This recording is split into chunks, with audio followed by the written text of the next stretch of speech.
আসসালামু আলাইকুম, সবাই কেমন আছেন? বাইরে খুব বৃষ্টি। এই যে 5 তারিখ থেকে শুরু হলো বৃষ্টি, আর থামছে না।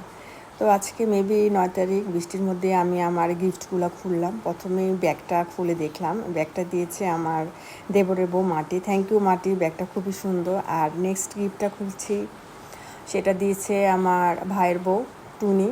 আমি তো মানে টুনি কী বলবো, থ্যাংক ইউ টুনি। খুব সুন্দর একটা ঘড়ি আমাকে দিয়েছো, আমার খুব পছন্দ হয়েছে। সবাই আমার সাংসারিক জিনিস দিচ্ছে, খুব ভালো লাগলো দেখে। নতুন সংসার পাচ্ছে এরকম আর কি। আসলে তা না, অনেক কিছুই সংসার জীবনে লাগে, তো এটা তার একটা অংশ। আর এটা দিয়েছে আমার বোন শান্তা। আমি ভেবেছিলাম যে এটার ভিতরে কাচের প্লেট টেলেট কিছু একটা, তো ওই সেই রকমই কিছু, তারপর বাট কিন্তু এটা কাচের না, এটা কি যেন বলে। এটা খুবই সুন্দর, একটা ইউনিক একটা ডিজাইনের মধ্যে, আবার কালারটাও এত সুন্দর, আমার খুব পছন্দ হয়েছে। Thank you Shanta.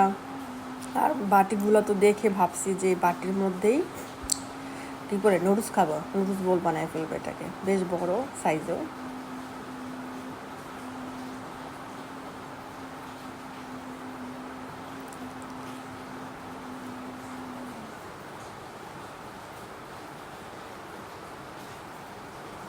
আর এই যে প্লেটগুলো, মাশাআল্লাহ প্লেটগুলোও অনেক সুন্দর হয়েছে।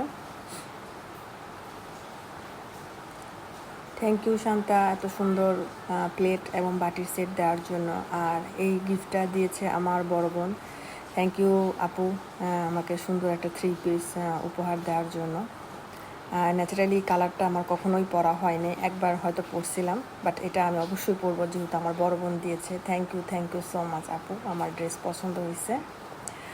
আর এই তো দেওয়ালে ঘড়িটা লাগায় দেখাই দিলাম। আর এই যে গিফটটা, এটা হচ্ছে আমার আম্মু দিচ্ছে, যেহেতু আমি অনেক সময় মিষ্টি বানাই, আমার এরকম একটা পাতিলের দরকার ছিল, তো আম্মু সেটা ভেবেই সাংসারিক সবাই আমাকে গিফট করছে। এখন হচ্ছে তৃতীয় কথা, সেটা হচ্ছে যারা খেয়ে গেছো এখনও গিফট দেওয়া নাই, তোমাদের গিফটের অপেক্ষায় কিন্তু আসি। তো তাড়াতাড়ি আমার গিফটের ব্যবস্থা করো। সবাই ভালো থাকো, আল্লাহ হাফেজ।